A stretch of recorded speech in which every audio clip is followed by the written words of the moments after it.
येन भूतले स्वयं रूप कदा मह्यं ददाति स्वपदान्तिकं वन्देऽहं श्रीगुरो श्रीयुतपदकमलं श्रीगुरुन् वैष्णवाञ्च श्रीरूपं साग्रजातं सगन रघुनाथान्वितं तं सजीवं साद्वैतं सावधूतं परिजनसहितं कृष्णचैतन्यदेवं श्रीराधा कृष्णपादान् सगणललिता श्रीविशाखान्विताश्च हे कृष्ण करुणा सिंधो दीनबंधो जगतपते गोपेश गोपिका कांत राधा कांत नमस्तुते तप्त कांचन गौरांगी राधे वृंदावनेश्वरी वृषभानुसुते देवी प्रणमामि हरिप्रिये वाञ्छाकल्पतरुभ्यश्च कृपा सिन्धुभ्यैव च पतितानां पावनेभ्यो वैष्णवेभ्यो नमो नमः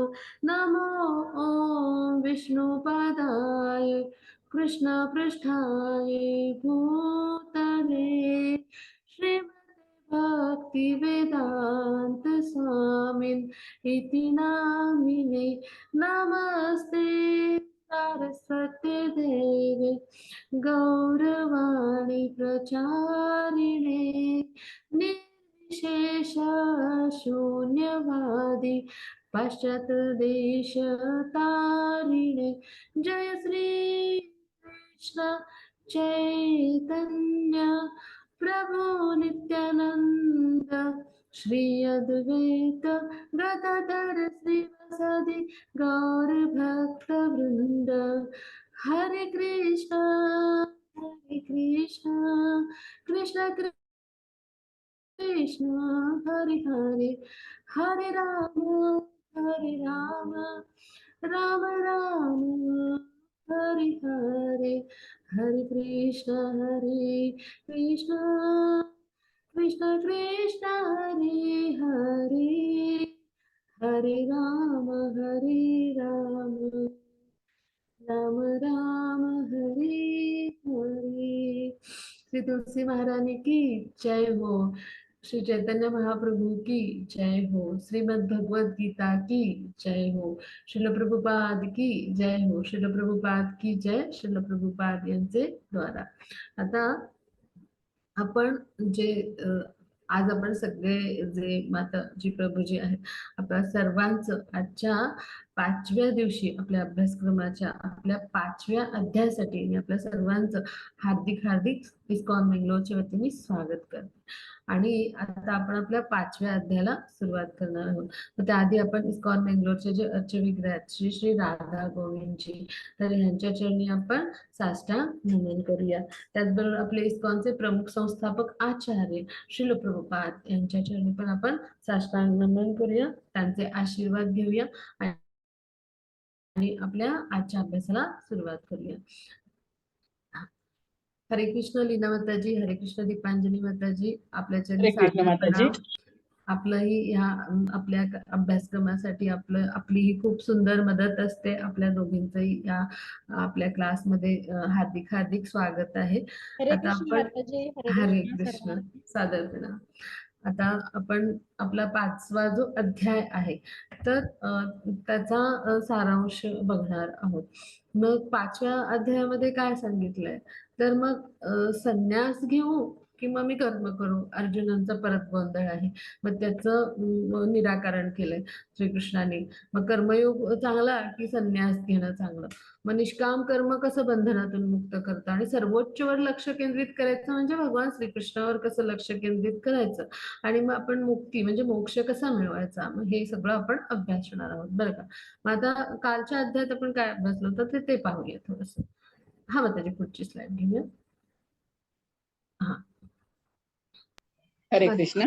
हा एक मिनिट। हा मग कालच्या अध्यायामध्ये आपण कृष्णांबद्दलचं दिव्य ज्ञान अभ्यासलं, त्याला म्हणायचं अतिंद्रिय ज्ञान।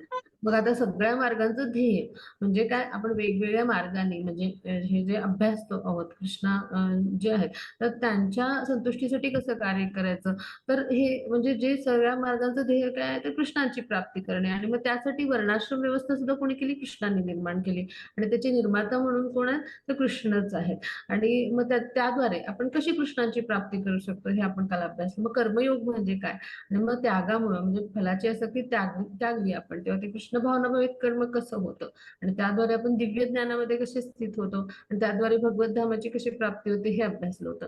आणि मग पारंपरिक ज्ञानाचा संदेश म्हणजे आपण गुरुंकडे जा, त्यांची म्हणजे सेवा करा, आणि मग त्यांना तुमच्या मनातल्या शंका विचारा, त्यांच्याकडून ज्ञान प्राप्त करून. अशा पद्धतीने आपण जे पारंपरिक ज्ञान अभ्यासलं होतं, तर त्याचा हा सारांश होता. मग आता कोण मला सांगेल की आपल्या कालच्या अध्यायाचं नाव काय होतं, कोणाला आठवतंय? आठवतंय कोणाला? लक्षात आहे कालच्या अध्यायाचं नाव काय होतं आपल्या? कालच्या अध्यायात आपण अध्यायाला काय म्हटलं होतं, कसला योग म्हटलं होतं? हरे कृष्ण माताजी, ज्ञानयोग. हा, अगदी बरोबर. हरी बोल माताजी, खूप छान. ज्ञानाचा योग, कृष्णांबद्दलचं दिव्य ज्ञान अभ्यासलं होतं आपण. मग आता आजच्या अध्यायात आपण काय अभ्यासणार आहोत, तर आता कृष्ण जे आहेत, तर त्यांच्या संतुष्टीसाठी कार्य, त्याला आपण म्हणतो कृष्ण भावनाभरित कर्म, हो की नाही. मग ते अभ्यासणार आहोत. आजच्या अध्यायाचं नाव काय आहे, कर्म संन्यास योग. मग एकीकडे कर्म करायचं, एकीकडे संन्यास, हा काय प्रकार आहे बुवा. आपल्या सगळ्यांना प्रश्न पडला असेल, हो की नाही. म्हणजे असं तर म्हणतात की कर्म म्हणजे केलं पाहिजे. आणि मग या शब्दात पण म्हणजे जे नाव आहे, तर म्हणजे हा जो शब्द आहे ह्या अध्यायाचा पूर्ण नावाचा, त्याच्यात एकीकडे आहे कर्म आणि एकीकडे आहे संन्यास. असा काय प्रकार आहे असं वाटेल ना आपल्या सर्वांना. मग आता त्याच्यावर थोडस आपण समजून घेऊया. की आता पहा हा, म्हणजे मनाने तर्क करण्यापेक्षा मग आपण भक्तिमय प्रेममय जर सेवा केली, तर काय होतं की आपण कर्माच्या बंधनातून मुक्त होतो, बरं का. मग ती कुणाची केली, तर श्रीकृष्णांची. ती केल्यानंतर आपण ह्या जे गुण आहेत आपल्याला बांधतात भौतिक प्रकृतीमध्ये, त्यातून मुक्त होतो. मग आता तिसऱ्या अध्यायात आपण जर ज्ञान घेतलं, तर काय होतं, तर आपल्याला कुठलं कर्तव्य करायचं राहत नाही, हे अभ्यासलं. आणि मग चौथ्या अध्यायात आपण काय अभ्यासलं, की सगळ्या यज्ञांचं पर्यवसन शेवटी कशात होतं, भगवान जे श्रीकृष्ण आहेत तर त्यांच्याविषयीचं ज्ञान आपण घेतो. दिव्य स्तरावर आपण ते अतिंद्रिय ज्ञानामध्ये म्हणजे आपण स्थित होतो, आणि त्याद्वारे भगवत धामाची प्राप्ती करतो. मग म्हणजे त्या ज्ञानाचा तो लाभ आहे, हे अभ्यासलं काल आपण. मग आता चौथ्या अध्यायाच्या शेवटी आपण काय अभ्यासलं, की ज्ञानयुक्त होऊन जागृत हो, असं श्रीकृष्णांना सांगायचंय अर्जुनांना. म्हणजे ते काय म्हणतात, की ज्ञानयुक्त हो, आपली स्वरूप स्थिती समजून घे, आणि ज्ञानमुक्त युक्त हो, अशा प्रकारे तू जागृत हो. आणि काय कर, दृढ निश्चयाने म्हणजे तू काय कर, उठ आणि उभे राहा आणि युद्ध कर, असा उपदेश करतात. मग आता इथे काय झालं, तर भक्तियुक्त कर्म आणि ज्ञानयुक्त कर्म ह्याच्यावर श्रीकृष्णांनी एकाच वेळी भर दिला. आता भक्तियुक्त कर्म म्हणजे श्रीकृष्णांची भक्तिमय प्रेममय सेवा, बरं का. आणि मग ज्ञानयुक्त कर्म म्हणजे ज्ञानाने श्रीकृष्ण कोण आहेत, ते कसे अवतरतात, का प्रकट होतात, केव्हा प्रकट होतात, हे सगळं जाणून घेतलं होतं आपण काल. मग जेव्हा हे ज्ञानाने जाणून घेतो, तेव्हा आपण जाणतो की कृष्ण हेच कोण आहेत, तर परमेश्वर आहेत, आपले स्वामी आहेत. आणि मग त्याद्वारे काय होतं, आपण त्या ज्ञानाने हे सगळं जाणल्यामुळं त्यांना शरण जातो आणि त्यांची भक्तिमय प्रेममय सेवा करायला जातो. मग त्यामुळे त्यांच्या संतुष्टीसाठी आपण जे कार्य करायला लागतो, ते सुद्धा कसं होतं, ज्ञानयुक्त अकर्म म्हणायचं त्याला. म्हणजेच काय, तर असं जे कार्य होतं, म्हणजे जे भक्तियुक्त कर्म केलं तरी ते अकर्मच ठरतं थोडक्यात. आणि ज्ञानयुक्त जेव्हा कर्म करतो, तर ते कसं ठरतं, अकर्मच ठरतं. म्हणजे त्याला फलदायी परिणाम नसतो, म्हणून त्याला काय म्हणले, ज्ञानयुक्त अकर्म. मग हे दोन्ही एकाच वेळी सांगितल्यामुळे काय झालं, अर्जुनांचा थोडा गोंधळ झालाय, बरं का. आणि मग आता अर्जुनाला वाटते की मग ज्ञानयुक्त कर्म मग करायचं की संन्यास घ्यायचा. मग ह्याचं निराकरण आता भगवान ह्या अध्यायात करणार आहेत. आणि मग याला म्हणजे अनुसरून असा पहिला श्लोक आहे. म्हणजे ही थोडीशी अर्जुनांची मनस्थिती निर्माण झालेली आहे. मग आता आपण ही समजून घेतली. मग आता अर्जुन काय प्रश्न विचारतात, त्यांचा कसा गोंधळ झालाय, हे आपण अभ्यासूया. आता मी श्लोक वाचते. संन्यासं कर्मणां कृष्ण पुनर्योगं च शोषसि यच्छ्रेय एतयोरेकं तन्मे ब्रूहि सुनिश्चितम्. हरे कृष्ण माताजी. हा. अर्जुन म्हणाला, हे कृष्ण, सर्वप्रथम तुम्ही मला कर्माचा त्याग करण्यास सांगता आणि पुन्हा तुम्ही भक्तिपूर्वक कर्माची प्रशंसा करता. आता या दोघांपैकी कोणते अधिक फायदेशीर आहे ते कृपया मला निश्चितपणे सांगाल का? हरे कृष्ण माताजी. हरे कृष्ण माताजी. हरे कृष्ण. खूप छान वाचलं माताजी. हरे कृष्ण. हरे कृष्ण. मग आता इथे समजून घेऊया की कृष्ण काय म्हणजे कृष्णांना अर्जुन काय म्हणतात. इथे अर्जुन उवाच म्हणजे अर्जुन विचारतात, अर्जुन म्हणतात की त्यांचा असं गोंधळ झालाय की सर्वप्रथम तुम्ही मला कर्माचा त्याग करायला सांगता, कर्म त्यागून टाक सांगता, आणि पुन्हा तुम्ही म्हणता की भक्तिपूर्वक कर्माची प्रशंसा करता, म्हणजे मग भक्तिपूर्वक कर्म केलं तर ते खूप उत्तम आहे असं सांगता. मग तुम्ही म्हणजे कृपया मला मग निश्चितपणे सांगा की ह्या दोघांपैकी कुठलं अधिक फायदेशीर आहे, म्हणजे कर्म त्यागणं फायदेशीर आहे की भक्तियुक्त कर्म असं करणं फायदेशीर आहे. म्हणजे अर्जुनाचा इथे गोंधळ झालाय. अशा पद्धतीनं भक्तियुक्त कर्मावर पण भर दिला श्रीकृष्णांनी, आणि ज्ञानयुक्त जे कर्म होतं ते अकर्म ठरतं आणि त्यावर म्हणजे पण सांगितलं त्यांनी. म्हटल्यावर अर्जुनांचा इकडे गोंधळ काय झालाय की सगळीच कर्म त्यागून टाकायची वाटतं, म्हणजे असं असं त्याला वाटतंय. म्हणजे इथे आपण हा भाग थोडासा समजून घ्यायचा प्रयत्न करूया की अर्जुनांना काय वाटतंय की एखादा म्हणजे जर कर्म करत असेल तर ज्ञानयुक्त संन्यास म्हणजे काय असतं तर सर्व प्रकारच्या इंद्रियाची जी कर्म असतात त्यांची समाप्ती करणे असं त्याला वाटतंय. पण एखादा जर भक्तिमय कर्म करत असेल समजा, आपण समजून घेऊया, तर आपली कर्म थांबतील का? आपण भक्तिमय कर्म करू म्हणजे काय करू, श्रीकृष्णांसाठी आपण उत्तम पद्धतीचं असं भोजन तयार करू, मग त्याचा नैवेद्य दाखवू, भोग बनवू, हो की नाही. म्हणजे काही ना काही कर्म आपण करत राहू, त्यांची अर्चविग्रहांची सेवा करू, मग त्यानंतर त्यांच्या म्हणजे अर्चन भक्ती म्हणजे त्यांची पूजा करू, म्हणजे असं जे आपल्याला शक्य आहे म्हणजे नवविधा भक्तीद्वारे. मग त्यांची वंदन भक्ती म्हणजे वेगळ्या प्रार्थना करू, मग त्यांची कीर्तन भक्ती म्हणजे त्यांच्या पवित्र महामंत्राचं जप किंवा संकीर्तन करू, मग श्रवण भक्ती म्हणजे आपण हरिकथा ऐकू, वेगवेगळ्या कृष्णांची भजनं ऐकू, हो की नाही. स्मरण भक्ती म्हणजे कृष्णांचं श्याम सुंदर रूप आठवू, म्हणजे अशा नवविधा याला भक्ती म्हणायचं. तर अशा 9 प्रकारे आपण वेगवेगळ्या पद्धतीने भक्तिमय प्रेममय सेवा करू आणि त्यासाठी लागणारे आपण सर्व कर्म करू. मग अजून कुठली नवविधा भक्तीची अंग येतात तर मग पादसेवन म्हणजे प्रत्यक्ष चरण कमलांची आपण सेवा करू श्रीकृष्णांच्या, जसे लक्ष्मी माता करतात पहा विष्णूंची. मग त्यानंतर पुढे कुठली आहे तर अर्जुन जसे आहेत त्यांचे मित्र म्हणजे म्हणजे ते मित्र भावनेने, साख्य भावनेने, म्हणजे अशा पद्धतीने श्रीकृष्णांना समजून, आपला मित्र समजून त्यांची सेवा करू. मग काही जण काय करतात दास्य भक्ती म्हणजे हनुमंताप्रमाणे त्यांची भक्ती करू, भक्ती सेवेचे प्रयत्न करू. आणि मग आत्मनिवेदन म्हणजे पूर्णतः त्यांना शरण जाऊन त्यांच्या म्हणजे चरण कमलांशी शरणागत राहून त्यांची सेवा करू, मग त्याला म्हणायचं आत्मनिवेदन भक्ती. मग अशा 9 प्रकारे याला म्हणायचं नवविधा भक्ती.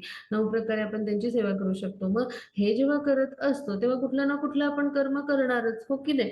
मग आता थोडक्यात काय ह्यापासून समजून घ्यायचं तर कर्म आणि संन्यास असं आपल्याला गोंधळ वाटतो ना, हे विसंगत वाटतं, हो की नाही.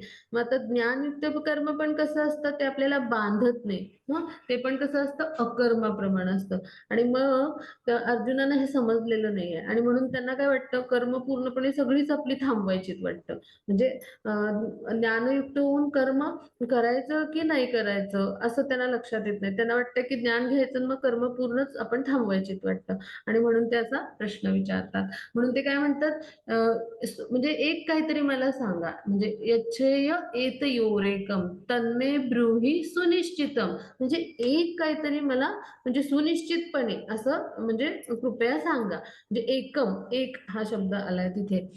आणि मग पुढे काय आहे तर ब्रूही या शब्दाचा अर्थ तो कृपया सांगा, सुनिश्चित म्हणजे निश्चितपणे एक काहीतरी मला सांगा असं म्हणतात अर्जुन. आता पुढे आपण पाहूया की अर्जुनांचा हा जो गोंधळ आज झालाय तर त्याचं श्रीकृष्ण कसं निराकरण करतात. मग आता श्रीकृष्ण काय करतात तर म्हणजे कशा पद्धतीने श्रीकृष्णाने युक्तिवादाचा अर्जुनांचा पराभव केला होता पहा. तर करुणेसाठी त्यांनी ज्ञान दिलं होतं, मग आनंदासाठी कर्मकांड कोणतं आणि मग निष्काम कर्म कोणतं ते सांगितलं होतं. मग पापी प्रतिक्रिया म्हणजे गृहत्येचं पाप होईल त्यासाठी बुद्धियोगाद्वारे म्हणजे कशी आपण भगवंतांची सेवा करू शकतो ते सांगितलं होतं. आणि मग पारिवारिक परंपरा नष्ट होतील तर मग कर्मयोगाचं प्रास्ताविक केलं होतं. मग हे सगळं आपण समजून घेतलंय. मग आता पुढे जाऊया आपण. हा माताजी पुढची स्लाइड. हा हा माताजी वाचूया. हरे कृष्ण. 3.17 परंतु जो आत्म्यातच रममाण झाला आहे, ज्याला आत्मसाक्षात्कार झाला आहे आणि जो केवळ आत्म्यातच तृप्त असतो, पूर्ण तृप्त असतो, त्याच्यासाठी कोणतेही कर्तव्य नसते. 3.18 मध्ये सांगतात, आत्मसाक्षात्कार झालेल्या मनुष्याला त्याचे विहित कर्तव्य पार पाडण्याचा कोणताही हेतू नसतो किंवा असे कार्य न करण्याचे कोणतेही कारण नसते. तसेच त्याला इतर सजीवांवर अवलंबून राहण्याची गरजही नसते. हरे कृष्ण माताजी. हरे कृष्ण.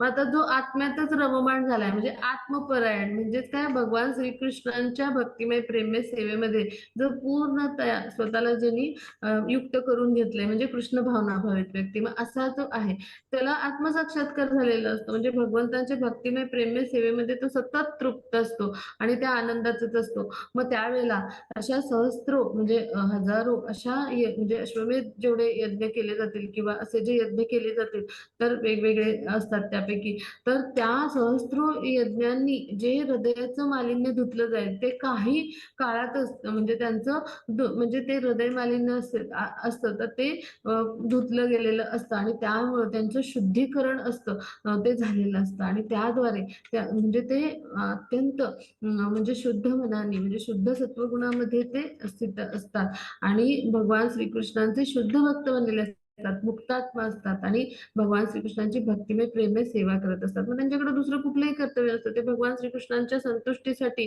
स्वतः म्हणजे भक्तिमय प्रेममय सेवा करण्यासाठी स्वतःला त्यांनी समर्पित केलेलं असतं आणि त्यामुळे ते आत्मतृप्त असतात म्हणजे त्यातच आनंद मानत असतात. त्यांना कुठलंही कर्तव्य कर्म उरत नाही. पहा की जसे आपले श्रील प्रभुपाद होते, त्यांनी काय केलं, संन्यस्त धर्माचा स्वीकार केला आणि फक्त भगवान श्रीकृष्णांच्या संतुष्टीसाठी स्वतःचं जे जीवन आहे ते वाहून घेतलं. पहा वयाच्या 69 वर्षी जेव्हा म्हणजे आपल्या भारतात पहा लोक याला वृद्धापकाळाचं वय म्हणतात.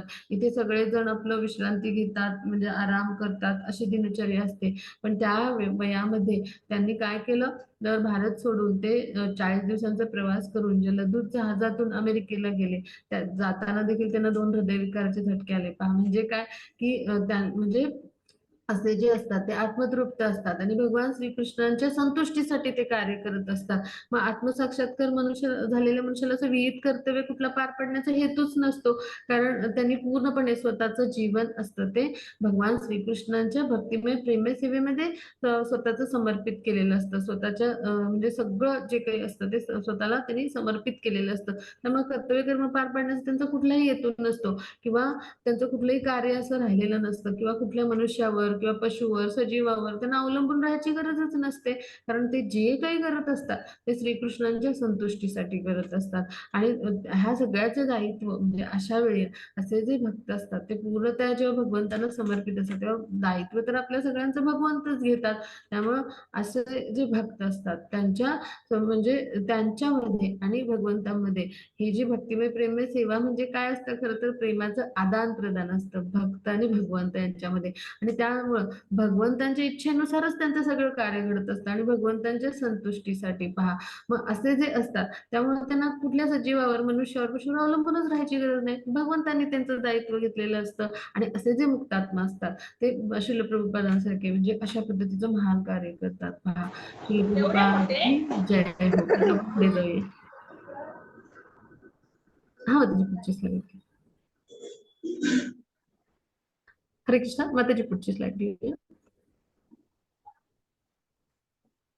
हरे कृष्ण. हे परंतप केवळ द्रव्य यज्ञापेक्षा ज्ञान यज्ञ श्रेष्ठ आहे. अंततः हे पार्था सर्व कर्म यज्ञाचे पर्यावसन शीतलचे क्लासेस चालू आहेत. दिव्य ज्ञानामध्येच होते. हरे कृष्ण माताजी. हरे कृष्ण. आता इथं समजून घेऊया आपण की आता परमतप असं म्हणतात भगवान श्रीकृष्ण आहेत ते अर्जुनाला. परमतप म्हणजे काय? दुष्टांचा नाश करणारा असा. म्हणजे आपले जे गुरु आहेत ते नेहमी काय करतात? आपल्या शिष्यांना प्रेरणा देणारे शब्द बोलतात, त्यांना असं संबोधन वापरतात पहा. म्हणजे अर्जुनाने दृढनिश्चयाने तू उठ आणि लढ असं त्याला ह्या शब्दातून ते सुचवतात पहा. म्हणजे परंतप म्हणजे दुष्टांचा नाश करणारा असा धनुर्धर, असा योद्धा. मग द्रव्य यज्ञापेक्षा ज्ञान यज्ञ श्रेष्ठ आहे असं भगवान म्हणतात. म्हणजे काय की आता पहा, वेगवेगळे यज्ञ आहेत. यज्ञ म्हणजे समर्पित कृती. मग आता आपण वेगवेगळी धनसंपत्ती असतो, मग आपल्याकडे असते एखाद्या व्यक्तीकडे धनवान, मग तो काय करतो तर आपल्या धनाचा काही भाग अनाथालय बांधण्यासाठी किंवा काही मोफत रुग्णालयांसाठी, वृद्धाश्रमांसाठी असं देतो, धर्मालय अन्नछत्रासाठी देतो. मग त्याला म्हणायचं काय तर द्रव्य यज्ञ म्हणायचं. मग आता काही जण काय करतात, कठोर तपस्या करतात. हा म्हणजे आपण चातुर्मासाचं व्रत कसं करतो, मग त्याला म्हणायचं तपोयज्ञ. मग काय किंवा काही जण काय करतात, हठयोग, अष्टांग योगाद्वारे साधना करतात. एखाद्या तीर्थक्षेत्राच्या ठिकाणी जाऊन नदी किनारी असं बसून तप करतात, योग करतात, म्हणजे योग विद्येनं ज्ञान संपादन करायचा प्रयत्न करतात. मग त्याला म्हणायचं योग यज्ञ. मग काही जण काय करतात, वेदांचं शास्त्रांचं अध्ययन करतात, त्याला म्हणायचं स्वाध्याय यज्ञ. असे वेगवेगळे यज्ञ आहेत. मग आता द्रव्य यज्ञ म्हणजे काय तर धन म्हणजे आपण आता जे यज्ञ करतो त्याच्यामध्ये जी सामग्री लागते, मग त्यासाठी द्रव्याचा उपयोग होतो. त्याचबरोबर दान म्हणून द्रव्याचा उपयोग होतो, जे आता आपण उदाहरण अभ्यासलं. द्रव्य संपत्तीचं दान केलं जातं वेगवेगळ्या म्हणजे लोकोपयोगी कार्यांसाठी. मग ह्या सगळ्याचं पर्यवसन म्हणजे कशामध्ये व्हायला पाहिजे, हे सगळे कर्मयज्ञ आहेत. की आपण तिथे कर्म करतो, काही इच्छेने काम कर्म करतो, हे कर्मयज्ञ. ह्याचं पर्यवसन शेवटी दिव्य ज्ञानामध्ये व्हायला पाहिजे. म्हणजेच काय की आपण जेव्हा यज्ञ करतो तेव्हा श्रीकृष्णांच्या संतुष्टीसाठी यज्ञ करतो. मग ती भौतिक कृती राहता कामा नये, आपल्या म्हणजे सकाम इच्छेपोटी झालेली, म्हणजे आपल्या आसक्तीपोटी झालेली. म्हणजे वेदामध्ये वेगवेगळे म्हणजे यज्ञ सांगितलेले आहेत. म्हणजे तर ते कर्मकांड ठरू नये. म्हणजे काय आपल्या इंद्रिय तृप्तीसाठी केलेली गोष्ट होऊ नये, सकाम कर्म होऊ नये. यासाठी त्याचं पर्यवसन कशामध्ये झालं पाहिजे, सगळ्या कर्मयज्ञांचं पर्यवसन कशामध्ये होतं, दिव्य ज्ञानामध्ये होईल. त्याच वेळेला काय होईल तर ते कृष्ण भावना भावित कार्य ठरेल. म्हणजे द्रव्य यज्ञापेक्षाही ज्ञान यज्ञ श्रेष्ठ आहे. म्हणजे काय की हे जेव्हा यज्ञ करतो तर ही भौतिक कृती न राहता त्याच्यातून आपल्याला भगवंताविषयीचं दिव्य ज्ञानामध्ये आपण स्थित झालो पाहिजे, आध्यात्मिक कृती बनली पाहिजे, भगवंतांच्या संतुष्टीसाठी हे कार्य व्हायला पाहिजे. आणि मग अशा जो ज्ञानयज्ञ श्रेष्ठ आहे, तरी देखील मग ह्या सगळ्या कर्मयज्ञांचं म्हणजे पर्यवसन दिव्य ज्ञानामध्येच होतं असं भगवान श्रीकृष्ण म्हणतात. म्हणजेच काय की ज्या वेळेला आपण असे जे यज्ञ असतात ते भगवान श्रीकृष्णांच्या संतुष्टीसाठी करू, त्यावेळेला ते कसं होईल, आध्यात्मिक स्तरावरचं कार्य होईल. आणि मग ह्या सगळ्या कर्मयज्ञांचं म्हणजे जरी आपण ही सगळी कर्म आपण करत असो, तरी ते जर श्रीकृष्णांच्या संतुष्टीसाठी कर्म केली गेली तर त्याचं पर्यवसन दिव्य ज्ञानामध्ये होतं. म्हणजे आपण दिव्य ज्ञानामध्ये स्थित होतो, आध्यात्मिक कर्म होतं किंवा कृष्ण भावनाभावित कर्म होतं. अन्यथा यातला कुठलाही यज्ञ आपल्याला कृष्ण भावनेमध्ये स्थित करू शकत नाही. पहा म्हणजे कृष्ण भावनेमध्ये स्थित व्हायचं असेल तर आपल्याला एखाद्या शुद्ध भक्ताचा म्हणजे प्रमाणित आध्यात्मिक गुरूंच्याच आश्रयाखाली जायला पाहिजे. तेव्हाच काय होतं, भगवान श्रीकृष्णांची आपल्यावर कृपा होते आणि त्याद्वारे आपल्याला ज्ञान प्राप्त होतं गुरूंच्या माध्यमातून आणि आपण कृष्ण भावनाभावित होतो. म्हणजेच काय कृष्ण भावना ही कशी अशा पद्धतीने सर्वोच्च अशी आहे आणि ती जर आपल्याला प्राप्त करायची असेल तर आपण प्रमाणित आध्यात्मिक गुरूंच्या आश्रयाखाली जायला पाहिजे. मग इथे उदाहरण आहे पहा, शिशुपाल जो आहे तर तो अत्यंत कसा होता, मत्सरी होता. म्हणजे अशा पद्धतीचं ऐश्वर आणि सगळं त्याच्याकडे होतं, पण त्यामुळे त्यांनी काय केलं, श्रीकृष्णांची निंदा केली. पहा मग त्याचं फळ त्याला काय मिळालं तर म्हणजे त्यांनी निंदा केल्यामुळे श्रीकृष्णांनी त्याचं सुदर्शन चक्राने वध केला. म्हणजे याच्यावरून काय समजून घेऊ की आपण म्हणजे जे काही आपल्याला मिळालेलं असतं म्हणजे धन संपत्ती किंवा जे काही आपल्याकडे कौशल्य असतं ते भगवान श्रीकृष्णांची आपल्यावर कृपा असते, त्याद्वारे आपण प्राप्त केलेले असतात. मग ही जेव्हा आपण ह्या गोष्टींचं आपल्याला विस्मरण होतं, भगवंतांशी असलेल्या नात्याचं विस्मरण होतं आणि आपण स्वतःला करता मानतो आणि आपण काय करतो, आपल्या स्वतःलाच करता मानतो आणि आपण या भ्रमामध्ये असतो असतो की मी करता आहे, आणि त्याद्वारे आपण म्हणजे वेगवेगळ्या पद्धतीने म्हणजे अहंकाराने अशा पद्धतीने युक्त होतं, जसं शिशुपालाचं झालं. आणि मग त्यांनी निंदा केली भगवंतांची, तर त्याचं फळ त्याला मिळालं पहा. मग असंच आपलं भौतिक प्रकृतीमध्ये घडत असतं पहा. आपण स्वतःलाच करता मानतो. खरं तर भौतिक प्रकृतीचे 3 गुण असतात, ते करता असतात, आणि आपण ह्या भ्रमात असतो नेहमी की मी करता आहे, आणि आपण मिथ्या अहंकाराने ग्रासलेलो असतो. वास्तविक अहंकार म्हणजे काय, की मी भगवंतांचा दास आहे, मी त्यांचा अंश आहे. पण मिथ्या अहंकार म्हणजे खोटा अहंकार म्हणजे काय, की मीच करता आहे आणि जे काही करतोय ते मीच करतोय हे वाटणं म्हणजे मिथ्या अहंकार. म्हणून आपण काय केलं पाहिजे, कृष्णांशी असलेलं आपलं नातं आहे तर त्याचं विस्मरण आहे ते जागृत केलं पाहिजे, आणि त्यांची भक्तिमय प्रेममय सेवा केली पाहिजे. मग तो खरा यज्ञ ठरेल, आणि त्या यज्ञाद्वारे आपण त्या दिव्य ज्ञानामध्ये स्थित होऊ. म्हणून काय म्हटलं जाते, सर्व कर्मयज्ञांचं पर्यवसन दिव्य ज्ञानामध्ये होते. मग आता पुढे जाऊया आपण. हा, त्याची पुढची स्लाइड. हरे कृष्ण. म्हणून अज्ञानामुळे तुमच्या अंधकरणात निर्माण झालेल्या शंकांचे ज्ञानाच्या शस्त्राने नाश केले पाहिजे. हे भरत, योगाने सज्ज होऊन उभे राहा आणि लढा. हरे कृष्ण माताजी. हरे कृष्ण. म्हणून काय म्हटलं भगवान श्रीकृष्णांनी, की अज्ञानामुळे म्हणजे आपल्यालाही अज्ञान आहे की आपण श्रीकृष्णांचे अंश आहोत आणि भगवान आपले नित्य स्वामी आहेत. तर हे अज्ञानामुळे काय होतं, आपल्या अंतःकरणात हे वेगवेगळ्या शंका निर्माण होतात. तर ह्याला ज्ञानाच्या शस्त्राने, ज्ञान कुठलं, भगवान श्रीकृष्णांचं दिव्य ज्ञान. ते ज्ञान काय आहे, की आपण शरीर नसून आत्मा आहोत. मग एवढंच पुरेसे आहे का, तर नाही. मग आपली स्वरूप स्थिती काय, आपण भगवंतांचे नित्य दास आहोत, सेवक आहोत, आणि भगवान आपले स्वामी आहेत. मग आपण त्यांची सेवा केली पाहिजे. मग अशा ज्ञानाच्या शस्त्राने आपण काय केलं पाहिजे, हे अज्ञान रूपी जो आपल्या हृदयातलं म्हणजे किंवा अंतःकरणातला अंधकार आहे, तर तो नष्ट केला पाहिजे. आणि आपण काय केलं पाहिजे, आपली स्वरूप स्थिती काय, भगवंतांचे दास आपण आहोत. मग आपण श्रीकृष्णाच्या संतुष्टीसाठी कार्य करायचं, आपलं कर्तव्य कर्म करायचं, विहित कर्म करायचं. म्हणजे काय क्षत्रियांनी करायचं, तर युद्धामध्ये लढलं पाहिजे. मग अशा योगाने सज्ज हो म्हणजे काय, भगवंताशी असलेलं नातं जेव्हा आपलं आपण विस्मरण झालेलं नातं आहे ते पुनर्जागृत करतो, त्याचा पुनर्विकास करतो किंवा त्याचं पुनरुज्जीवन करतो, तेव्हा त्याला म्हणायचं योगाने सज्ज होणे, म्हणजे योगयुक्त होणे. म्हणजे आपण योग, प्रत्येक अध्यायाचं शेवटी शब्द काय, तो योग म्हणजे भगवंतांशी आपलं नातं किंवा संबंध पुन्हा जोडला जातो की ज्याचं विस्मरण झालंय. मग अशा योगाने युक्त होऊन किंवा अशा योगाने सज्ज होऊन म्हणजे भगवंतांशी आपल्याला असं जे नातं आहे ते दृढ करून, त्याचं पुनर्जागृती करून तू अशा पद्धतीने माझ्या संतुष्टीसाठी कार्य कर, आणि तू काय कर, दृढ निश्चयाने उभे राहा आणि लढ, असं श्रीकृष्ण अर्जुनांना सांगतात. मग आता पुढे जाऊ आपण. हा, आता आपण आतापर्यंत जे अभ्यासलं त्याचा हा एक सारांश आहे, की कोरड्या मानसिक अनुमान तर्कांपेक्षा भक्तिसेवा उत्तम आहे, हो की नाही.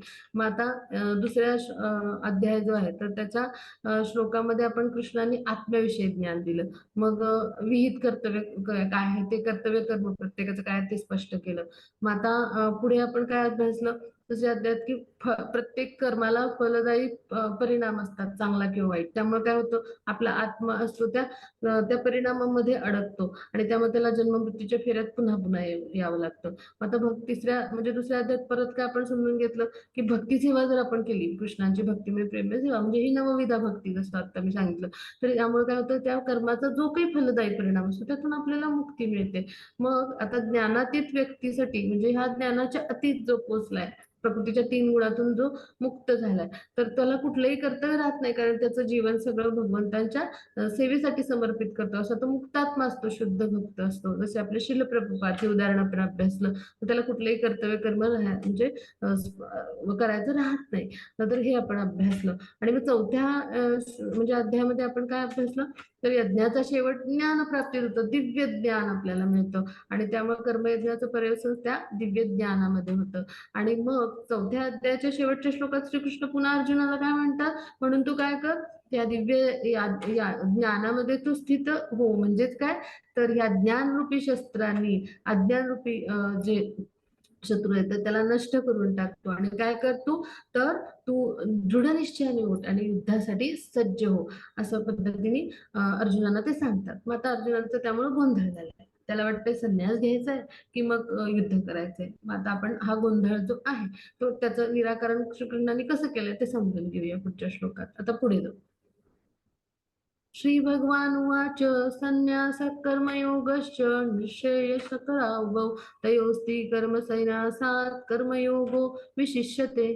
हरे कृष्ण माताजी. परमात्म्याने उत्तर दिले, कर्माचा त्याग आणि भक्ती हे दोन्ही मुक्तीसाठी चांगले आहेत, परंतु या दोघींपैकी भक्ती सेवेतील कार्य पेक्षा कर्म त्यागापेक्षा श्रेष्ठ आहे. हरे कृष्ण माताजी. हरे कृष्ण.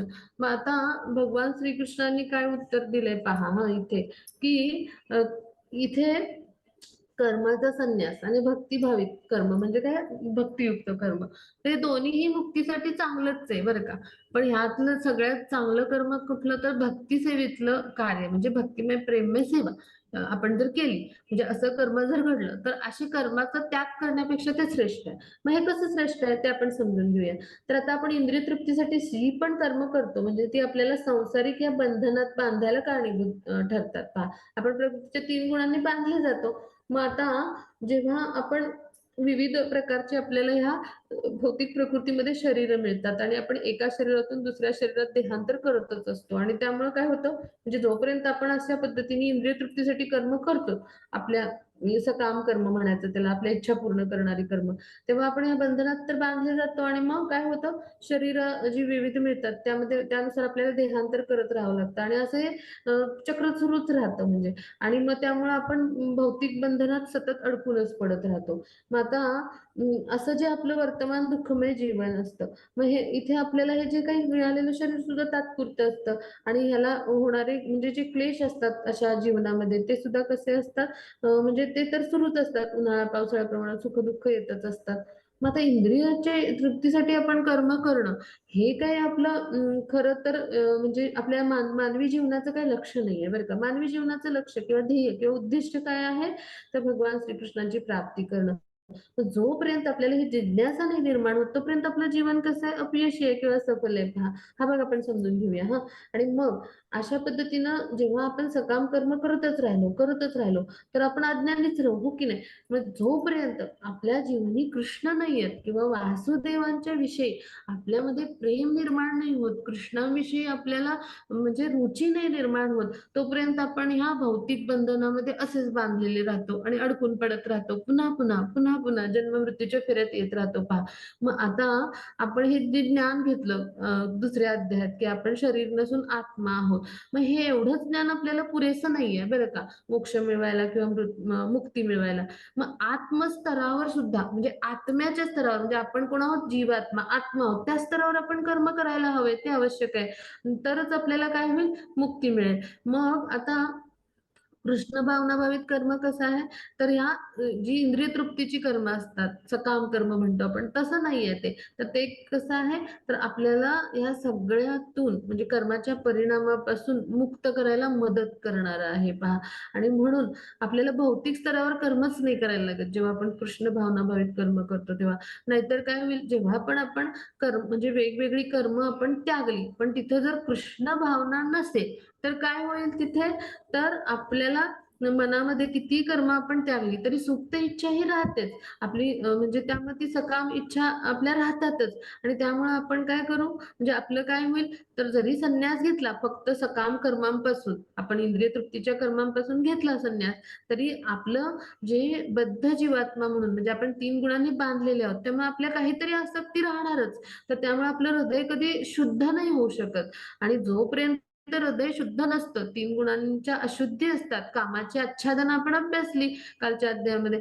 मग ती जोपर्यंत असतात, तोपर्यंत काय होतं, आपण फलाशेनच काम करतो, म्हणजे सकाम कर्मच घडतं आपल्या सुप्त इच्छामुळे ते. आणि म्हणून कृष्ण भावनाभावित कर्म कसं आहे, तर ते आपल्याला ह्या सगळ्या ज्या सकाम इच्छा आहेत, तर त्याच्या म्हणजे पासून, म्हणजे परिणामापासून मुक्त करणारं असतं, मुक्त होण्यास मदत करणारं असतं. म्हणजेच काय, तर आपण श्रीकृष्णांच्या संतुष्टीसाठी कार्य करतो, त्यामुळे ते कसं होतं, तर ते अकर्म बनतं, भक्तियुक्त कर्म होतं, म्हणजेच ते कसं बनतं, अकर्म बनतं. आणि ज्ञानाने आपण स्थित झालेलो असतो भगवंतांच्या विषयीच्या, त्यामुळे ते ज्ञानयुक्त कर्म पण ठरतं. कृष्णाविषयीचं आपण ज्ञान घेतो आणि भक्तिमय प्रेममय सेवा करतो. तर असं जे कर्म घडतं, त्यामुळे काय होतं, त्याला परिणाम उरत नाही कोणताही, ते अकर्म घडतं. आणि त्यामुळे कृष्ण भावना ही काय करते, आपल्याला सकाम कर्मांपासून मुक्त होण्यासाठी मदत करते. मग आता म्हणजे ह्याविषयी श्री रूप गोस्वामी काय म्हणतात पहा, तर भक्तिरसामृत सिंधूमध्ये ते काय म्हणतात, तर कृष्ण भावनारहित संन्यास म्हणजे अपूर्णच आहे. म्हणजे काय,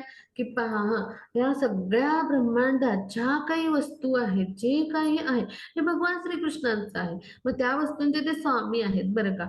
आणि मग आपण कुठल्याही गोष्टीवर आधार म्हणजे असा अधिकार आपला नाही सांगायला हवाय. म्हणजे ईशोपनिषदमधला पहिला मंत्रच सांगतो, की ईशावास्य सिद्धांत म्हणतात त्याला. म्हणजे हे सगळं जे काय आहे हे श्रीकृष्णांचं आहे. म्हणून आपण त्याच्यावर अधिकार सांगितला नाही पाहिजे. मग आपण जर ह्या सगळ्या श्रीकृष्णांच्या सगळ्या सगळ्या संपत्ती आहेत, ह्या ज्या काही आहेत ब्रह्मांडामध्ये, हे जर समजून घेतलं, तर मग ह्या वस्तूवर अधिकार सांगण्याचा आपला प्रश्न येतोच कुठे, आणि त्या त्यागण्याचा प्रश्न येतोच कुठे जर आपल्याला नाहीये तर, हो की नाही? हा भाग आपण समजून घ्यायला पाहिजे. म्हणून हे कसं आहे, अपूर्ण म्हणजे त्याग आहे किंवा अपूर्ण वैराग्य म्हटलंय. मग असं वैराग्य असतं त्याला काय म्हटलं जातं, फल्गू वैराग्य, म्हणजे फसव वैराग्य आहे ते. म्हणजे ते योग्य पद्धतीचं संन्यास नाही, म्हणजे अपूर्ण वैराग्य आहे. मग जेव्हा कोणी असं जाणतो, असं व्यक्ती जाणतो की हे सगळं श्रीकृष्णांची संपत्ती आहे आणि त्यामुळे आपण त्याच्यावर अधिकार सांगता कामा नये, तर आपण श्रीकृष्णांच्या संतुष्टीसाठी कार्य करायला पाहिजे आणि त्यांच्या भक्तिमय प्रेममय सेवेमध्ये तो एकही क्षण न दवडता त्यांचा नित्य दास स्वतःला समजून तो रममाण होतो. त्यावेळेला तो खरा संन्यासी असतो किंवा तो संन्यासी जीवन जगत असतो. मग असा जो कृष्ण भावनारहित व्यक्ती असतो तो खरा संन्यासी असतो पहा. अन्यथा काय होतं, की जे भगवंताविषयी म्हणजे जे भगवंतांच्या विषयीचं ज्ञान ज्यांना नसतं किंवा भगवंत आपले स्वामी हे जे जाणत नाहीत, ते अशा कर्मांचा त्याग करतील भौतिक संसारातील किंवा इंद्रिय तृप्तीची कर्म, सकाम कर्म. पण तिथे जर कृष्ण भावना नसेल तर काय होईल, तो त्याग अपूर्ण राहील. आता आपण पुढे जाऊ. हां, म्हणजे आपल्या प्रश्नाचं उत्तर मिळालं आता श्रीकृष्णांनी दिलं, की सेवे आणि भक्ती सेवा आणि त्याग ह्याच्यापेक्षा काय श्रेष्ठ आहे? तर भक्तियुक्त सेवा ही श्रेष्ठ आहे. कारण त्यागामुळं काय होईल, तर आपण म्हणजे तो सकाम म्हणजे ती सकाम इच्छाच राहील किंवा फलाशेनेच केलेलं म्हणजे तो त्याग होईल. कारण कर्म जरी त्यागलं, तरी आपलं हृदय कसं असतं, अशुद्ध असतं जोपर्यंत आपण बद्ध जीवात्मा असतो आणि त्यामुळं काय होईल, जरी कर्म त्यागलं, तरी पण ते फलाशेनेच केलेलं कर्म घडल्यामुळं आपण बंधनातून मुक्त होणार नाही. ह्यासाठी भक्तियुक्त कर्म हे श्रेष्ठ आहे त्या कर्माच्या त्यागापेक्षा. हे आपण समजून घेतलं. आता त्याच्याशी संदर्भात एक गोष्ट आहे बरं का छानशी. तर नृग राजा होता. तर हा काय करायचा, तर पुण्यकर्म करायचा आणि पुण्यकर्म म्हणजे काय करायचा, तो गायी दान द्यायच्या. अशा हिऱ्या माणकांनी मोत्यांनी मढवलेल्या छान-छान गायी, अशा 1,00,000 गायी, 10,00,000 गायी अशा त्याच्या गोशाळेमध्ये होत्या आणि तो दान करायचा बरं का. मग त्यामुळे काय झालं, पुण्याचा साठा म्हणजे यज्ञ, दान, तप ह्यांनी ही पुण्यकर्म सांगितलेली आहेत वेदांमध्ये. पण ती फलाशेनेच केली जातात. म्हणजे कर्मकांडच म्हटलं जातं त्याला. कारण त्याच्या बदल्यात काय मिळतं आपल्याला, त्याचा परिणाम काय असतो, म्हणजे ही चांगली काम आहेत. चांगलं काम म्हणजे काय असतं, पुण्यकार्य. वाईट काम म्हणजे पापकर्म. मग हे पुण्यकार्य ठरतात. म्हणजेच काय, तिथं त्याचं काम कर्मच झालं. आपण म्हणजे काहीतरी आसक्ती, फलापोटी ते केलं गेलं कार्य. मग अशी फलदायी कृत्य म्हणजे यज्ञ, दान करणं त्याला आवडायचं. मग त्यांनी काय केलं, एकदा पहिल्या दिवशी त्याच्याकडे एक जो ब्राह्मण आला, तर त्याला संतुष्ट करण्यासाठी त्यांनी गायींचं दान केलं. मग त्या गायींना त्यांनी जे दान केलं होतं त्यातली एक गाय होती, ती काय केली, तर त्या पुन्हा आपल्या गोशाळेमध्ये परत आली. तिचं म्हणजे मार्ग चुकला आणि ती पुन्हा आपल्या परत आली गोशाळेमध्ये, राजाच्या गोशाळेमध्ये येऊन ती थांबली. मग दुसऱ्या दिवशी राजांनी दुसऱ्या ब्राह्मणांना म्हणजे बोलावलं आणि दुसऱ्या ब्राह्मणाला एका अशाच म्हणजे दशलक्ष गायी दान केली. मग काय झालं, त्या दान जेव्हा तो राजा करत होता तोपर्यंत तो आदल्या दिवशी दान ज्याला केलं होतं राजाने, तो ब्राह्मण तिथे आपली एक गाय कमी आहे म्हणून शोधत आला. मग राजांना त्यांनी सांगितलं, ती गाय ओळखली, ही माझ्याकडे दान केलेली गाय आहे सांगितलं. मग त्यांनी त्या गायीची मागणी केली. म्हटल्यावर राजांनी सांगितलं त्या ब्राह्मणाला, की मी तुम्हाला नवीन दुसरी गाय देईन आणि तुम्ही ही गाय आहे ती त्या ब्राह्मणाला परत करा. म्हटल्यावर तो ब्राह्मण म्हणाला, ती मला दान केली, आता मी देऊ नाही शकणार. आणि मग हा ब्राह्मण होता, त्याला आदल्या दिवशी जो ज्याला दान केलं त्याला राजा म्हणाले, की मी तुम्हाला दुसरी गाय देतो. तर ते म्हणाले, मला माझीच गाय हवी, मला जे दान मिळालं तेच हवं, असं त्यांनी सांगितलं.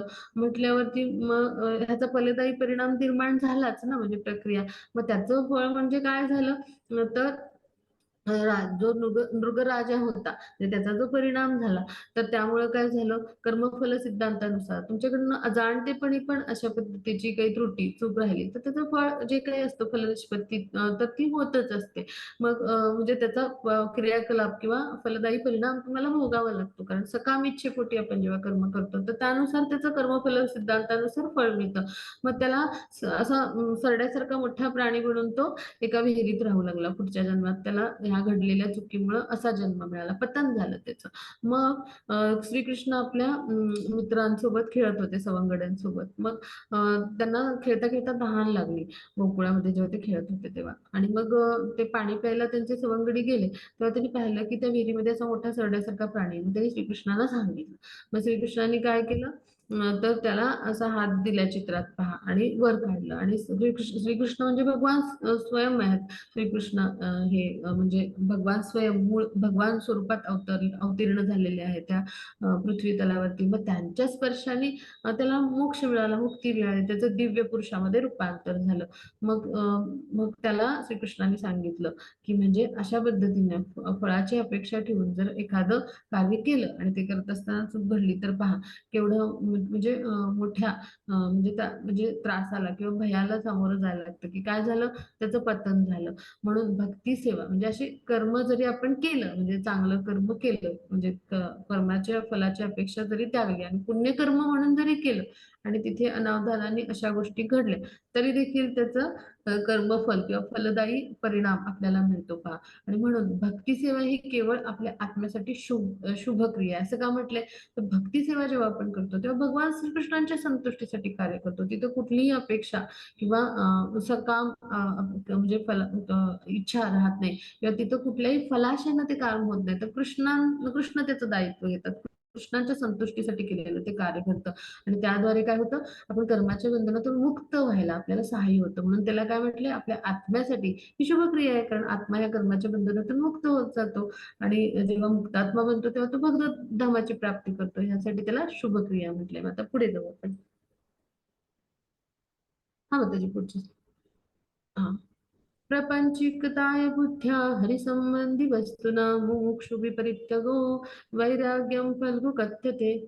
हरे कृष्ण माताजी. मोक्ष प्राप्तीसाठी आसुसलेले लोक जेव्हा परमात्म्याशी संबंधित गोष्टीचा त्याग करतात व असे मानतात की त्या गोष्टी भौतिक आहेत, तेव्हा त्यांचा त्याग अपूर्ण असे म्हणतात. हरे कृष्ण हरे माताजी. कृष्ण. हा श्री रूप गोस्वामींचा भक्तिरसामृत सिंधूतला हा श्लोक आहे, जसं मी सांगितलं होतं.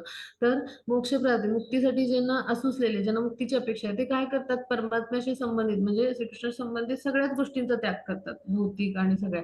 मग सगळ्याच कर्मांचा थोडक्यात त्याग करतात. मग ह्या ब्रह्मांडातली सगळी संपत्ती ती श्रीकृष्णांची आहे, सगळ्या ज्या वस्तू आहेत त्या. मग आपण त्याग करायचा प्रश्न आणि अधिकार सांगायचा प्रश्न येतोच कुठे, म्हणजे अधिकार सांगायचा प्रश्न येत नाही तर त्यागाचा पण प्रश्न आहे. आपल्या त्या वस्तू नाहीच आहे. आणि मग हे ज्याला समजतं तो काय करतो, कृष्ण भावनेमध्ये दृढ होऊन कृष्णांची भक्तिमय प्रेममय सेवा करतो. पण ज्याला भौतिक तो मानून त्याचा त्याग करतो तर ते वैराग्य कसं आहे, अपूर्ण आहे. म्हणजे त्याला फल्गू कथ्यते म्हणजे फल्गू वैराग्य म्हणजे काय, तर ते अपूर्ण वैराग्य आहे. मग खरं वैराग्य किंवा त्याला म्हणायचं युक्त वैराग्य म्हणजे काय, तर श्रीकृष्णांची भक्तिमय प्रेममय सेवा करणे. श्रीकृष्ण याचे स्वामी आहेत, आपले स्वामी, ते जाणून त्यांची भक्तिमय प्रेममय आपण नित्य दास समजून सेवा करणे, ह्याला म्हणायचं युक्त वैराग्य. आता पुढे जाऊ आपण. हा त्याची पुढची स्लाइड. हा आता मग कर्मयोग की कर्मसन्यास, आता हे आपण समजून घ्या. ज्ञेयस नित्य संन्यासी यो न द्वेष्टी न कांक्षती निर्द्वंद्व हि महाबाहो सुखम बंधात प्रमुच्यते. हरे कृष्ण माताजी. जो आपल्या कर्माचा द्वेष करत नाही किंवा त्याच्या फळाची इच्छाही करत नाही तो सदैव संन्यासी समजला जातो. हे पराक्रमी अर्जुना, सर्व द्वैतांपासून मुक्त झालेला असा मनुष्य भौतिक बंधनावर सहज विजय मिळवून पूर्णपणे मुक्त होतो. हरे कृष्ण माताजी. हा मग आता जो कर्मांचा द्वेषही करत नाही किंवा त्याच्या फळांची अपेक्षाही करत नाही म्हणजे काय, तो कृष्ण भावना भवित व्यक्ती असतो. तर तो काय करतो, तर तो कृष्णांच्या संतुष्टीसाठी कर्म करतो. मग एखाद्या कर्माचा तो द्वेषही करत नाही. म्हणजे एखादी गोष्ट त्याच्या मनासारखी नाही झाली आणि तर त्याला मग द्वेष वाटतो त्या गोष्टीविषयी, मत्सर. तर तसंही त्याला वाटत नसतं. म्हणजे आपल्यासारखे सामान्यांचं असं होतं.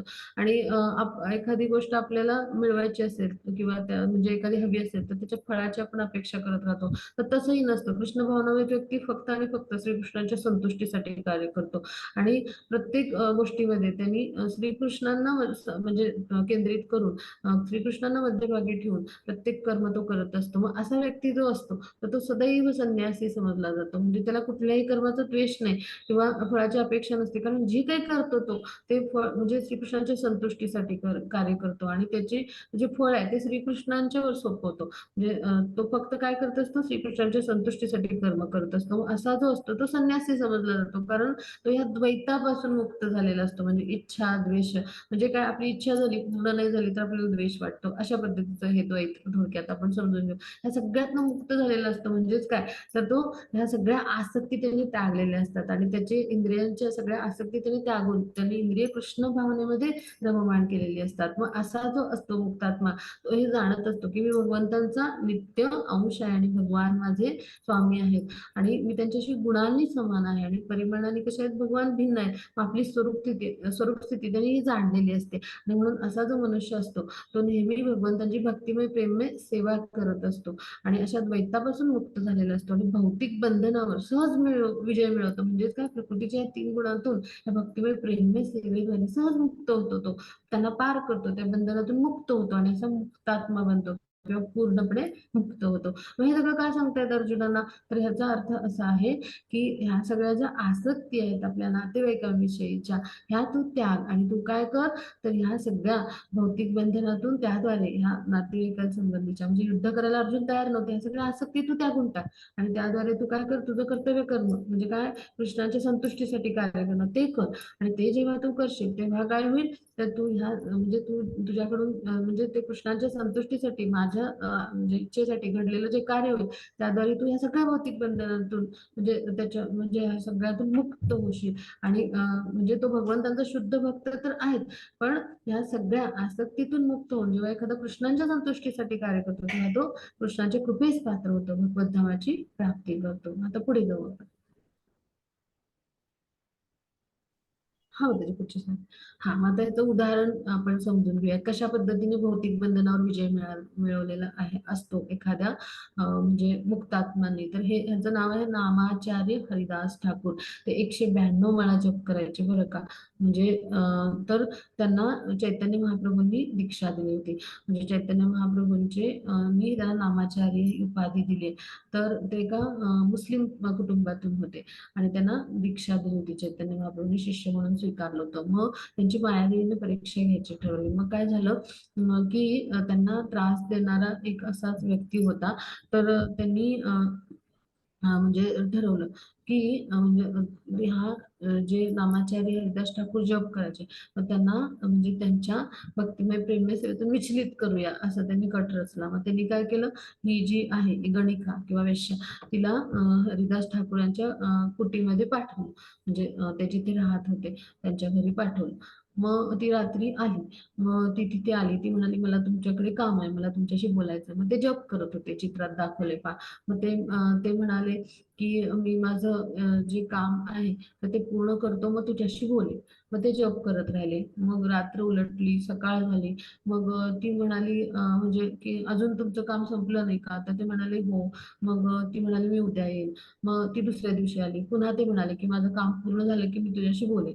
मग ते जप करत राहिले. मग ती ऐकत राहिली तो जप काय करतायत म्हणजे असं काय चाललंय त्यांचं तिच्या कानावर पडत होतं.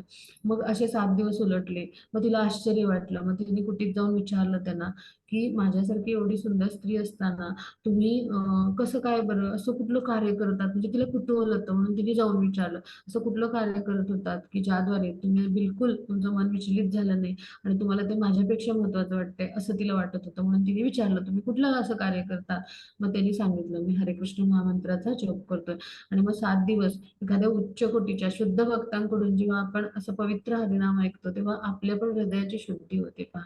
हे कृष्ण भावने मध्ये असलेल्या अशा शुद्ध भक्तांच्या संघाचं किंवा सहवासाचं वैशिष्ट्य असतं. मग नामाचार्य म्हटलं जातं. हरिदास ठाकूर म्हणजे श्रीकृष्ण भगवान श्रीकृष्ण जेव्हा चैतन्य महाप्रभूंच्या रूपात आले त्यांचे ते आवडते शिष्य असेल, मग त्यांच्या संगतीला लाभला, त्यांच्या मुखातून आलेलं हरिनाम तिने ऐकलं, त्यामुळे तिची शुद्धी झालेली होती. मग त्यांनी तिला सांगितलं की तू आता हे सगळं जे काम करतेस हे त्यागून टाक आणि तू काय कर, हरिकृष्ण महामंत्राचा जप कर आणि तू तुळशी महाराणींना रोज पाणी घाल आणि तू काय कर, हे सगळे संपत्तीचं तुझं दान करून टाक सगळ्या लोकांना आणि तू सामान्य म्हणजे साध्या पद्धतीचं जीवन जग. मग तिने त्यांचे सगळे उपदेश ग्रहण केले आणि तिने काय केलं, अशा पद्धतीने तुळशी महाराजांची पूजा केली आणि तुळशी महाराणींची उपासना केली तिने आणि त्याचबरोबर तिने हरे कृष्ण महामंत्रांचा जप केला पहा आणि ती सुद्धा चांगल्या पद्धतीची शुद्ध भक्त बनली पहा.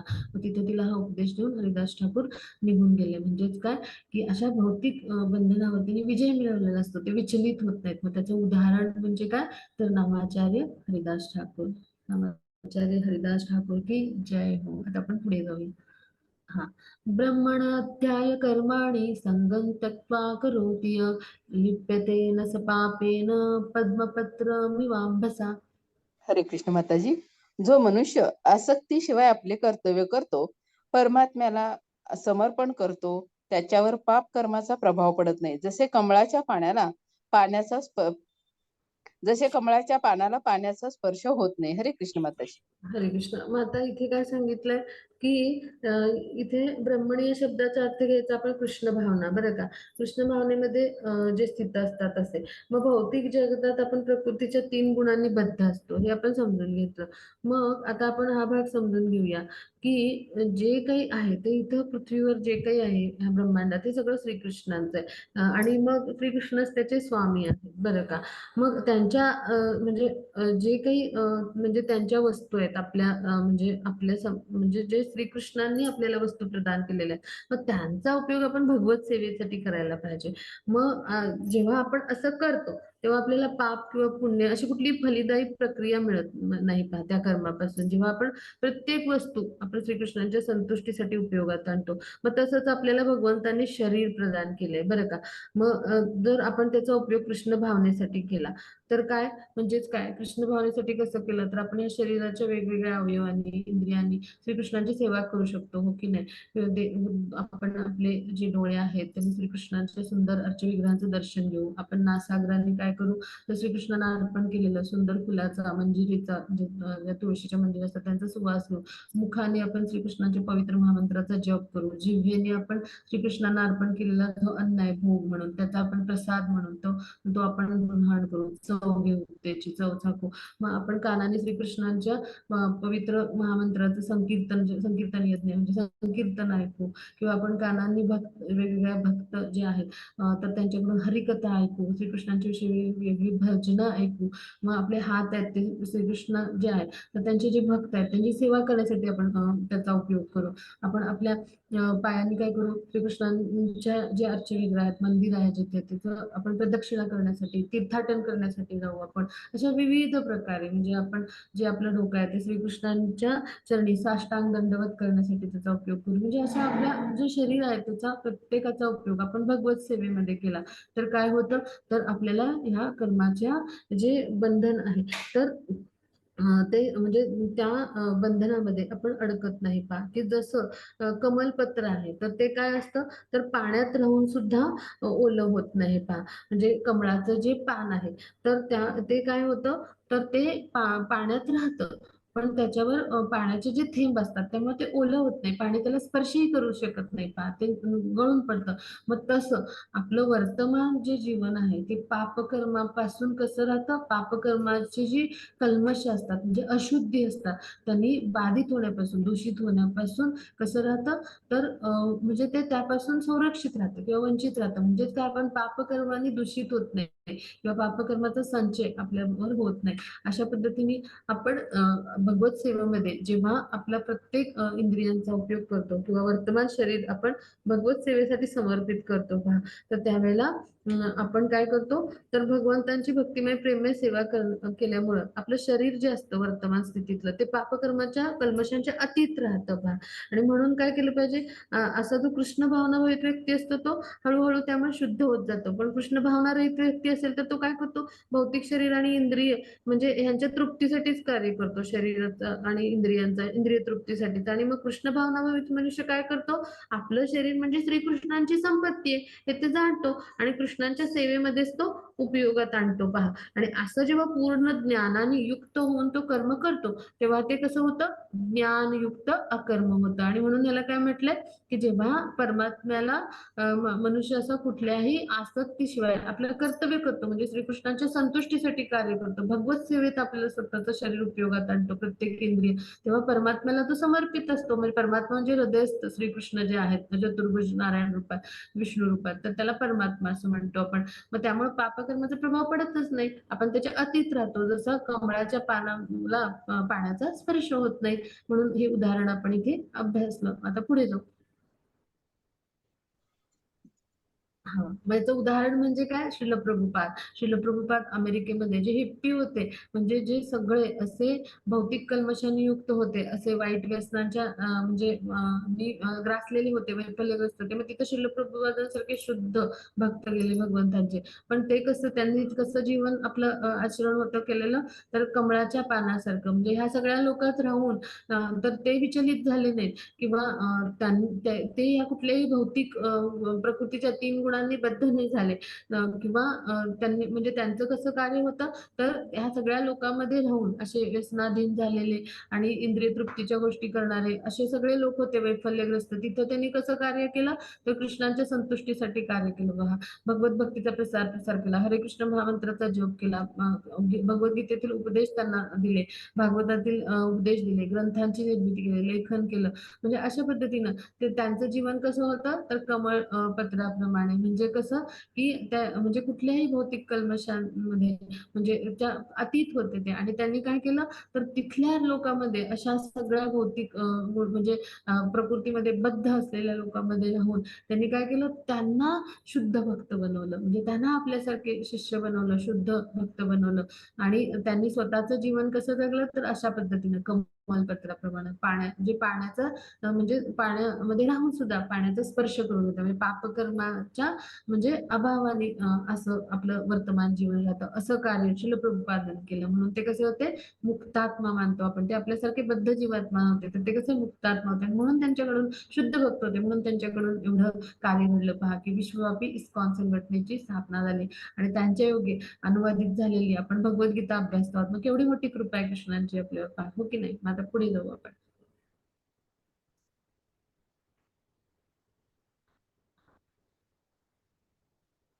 ह्याच्या आधीचा होता हरे कृष्ण, हरे कृष्ण. एक मिनिट माताजी, ह्याच्या आधीचा श्लोक हरे कृष्ण, हेही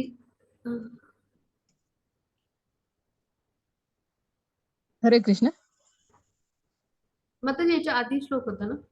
नाही माताजी, ती 20 स्लाइड घेतली होती मी, ही 19 हो, स्लाइड. मोठं झालं, हा लक्षात आलं, सॉरी. हरे कृष्ण, मला एकदम एक गेली आणि दुसरी आली ना, त्यामुळे लक्षात नाही आलं, क्षमा सर. विद्या विनय संपन्ने ब्राह्मणे हविहस्तिनी शुनी हरे चैव कृष्ण. स्वपाके च पंडिता समदर्शिना. हरे कृष्ण. नम्र ऋषी, खऱ्या ज्ञानाने विद्वान आणि सौम्य ब्राह्मण, एक गाय, एक हत्ती, एक कुत्रा खाणारा बहिष्कृत समान दृष्टीने पाहतात. हरे कृष्ण माताजी. हरे कृष्ण. आता नम्र ऋषी म्हणजे जे ऋषी ज्ञानामध्ये स्थित आहेत, खऱ्या ज्ञानाने जे विद्वान असे आहेत, मग ते काय करतात, तर सौम्य ब्राह्मण म्हणजे एखादा ब्राह्मण वर्णाचा व्यक्ती, एक गाय म्हणजे आता हे काय आहेत, वेगवेगळ्या योनी म्हणजे मनुष्य योनी, एक गाय म्हणजे पशु योनी, एक हत्ती म्हणजे अशा योनी, किंवा एक कुत्रा म्हणजे पशु योनी, म्हणजे वेगवेगळ्या पशूंमध्ये पण ग्रेडेशन आहेत, हो की नाही. मग खालच्या योनी, हा मग म्हणजे हत्तीपेक्षा गाय, मग गायीपेक्षा कुत्रा, असं म्हणजे ते अशा पद्धतीचा तो क्रम आहे साधारण. आणि मग कुत्रा खाणारा म्हणजे बहिष्कृत. कुत्रा खाणारा म्हणजे काय, तर पश्चिम बंगाल किंवा ह्या भागामध्ये असं मांसाहार करणारे, मग कुत्र्याचं मांस खाणारे, शिकार करून पण खाणारे, आसाम वगैरे त्या भागात लोक आहेत. मग म्हणजेच काय, मांसाहार करणारा असा म्हणजे जो वाईट पापी मनुष्य, मांसाहार वगैरे करणारा असा जो असतो, म्हणजे चांडाळ असं त्याला म्हटलं जातं. म्हणजे वेदामध्ये अशा पद्धतीने उल्लेख आहेत बऱ्याच ठिकाणी. अशी जी म्हणजे निंदनीय शास्त्रसंमत नाहीत ती कृत्य करणार आणि मांसाहार देखील करणारा, मग तो म्हणजे असा बहिष्कृत असा.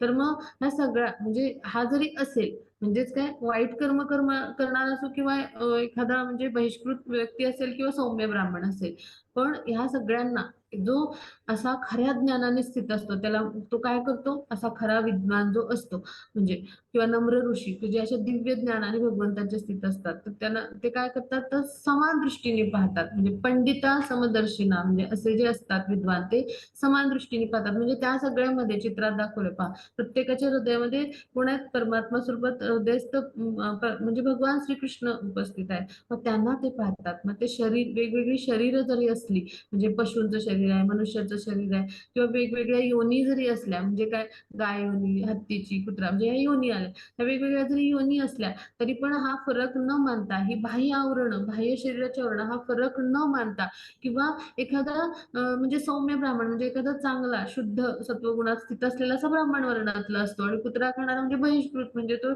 शूद्राच्या पण खाली आला, शूद्रातिशूद्र असा. तर असा जो असतो म्हणजे, तर मग जो बहिष्कृत असतो म्हणजे ह्या वर्णाश्रम व्यवस्थेतून, तर असा जो असतो म्हणजे वाईट कर्म करणारा किंवा शास्त्रांनी संमती ज्याला दिलेली नाही असं कर्म करणारा, मग त्याच्यामध्ये पण ते समान दृष्टीने पाहतात. म्हणजे त्याच्यामध्ये पण ते कृष्ण पाहतात. म्हणजे चांगला वाईट कर्म करणारा, यामध्ये पण ते फरक न करता ते काय पाहतात, तर सगळ्यामध्ये श्रीकृष्णांना पाहतात. म्हणजे परमात्मा हे प्रत्येकाच्या हृदयात स्थित आहेत पहा. आणि भगवान कसे दयाळू आणि कृपाळू आहेत पहा. प्रत्येकाच्या हृदयामध्ये ते परमात्मा स्वरूपात स्थित असतात पहा. आणि त्यामुळे ते म्हणजे सगळ्यांच्या शरीरामध्ये एकाच समान स्वरूपात चतुर्भुज विष्णू स्वरूपात स्थित असतात पहा. इतके दयाळू आणि कृपाळू आहेत पहा. आणि आपलं कसं असतं, आपल्या शरीरामध्ये जो आत्मा असतो तो फक्त आपल्या शरीरापुरता मर्यादित असतो, आणि त्याला आपल्या शरीरापुरतंच ज्ञान असतं. पण परमात्मा जे आहे त्यांना सगळ्या जीवांचं, सगळ्या योनींचं आणि सगळ्या शरीरांचं ज्ञान असतं पहा. आपल्यामध्ये आणि भगवंतामध्ये फरक आहे, म्हणजे परमात्मामध्ये फरक आहे. आणि त्यामुळे आपल्या आत्म्याचं कार्यक्षेत्र हे आपल्या शरीरापुरतंच ते कार्य असतं पहा. म्हणजे त्याचं ते कार्यक्षेत्र असतं. आणि परमात्मा हे कसं असतं, तर सगळ्या चराचरात उपस्थित आहेत, सगळे शरीर योनीमध्ये.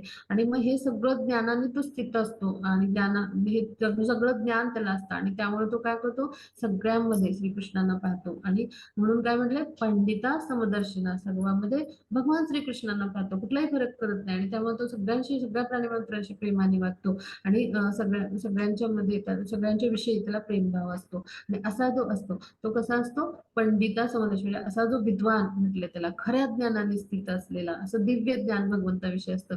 तर तो सगळ्यांना समान दृष्टीने पाहतो, म्हणजे सगळ्यामध्ये श्रीकृष्णांना पाहतो असं भगवान सांगतात. मग आता पुढे जाऊ.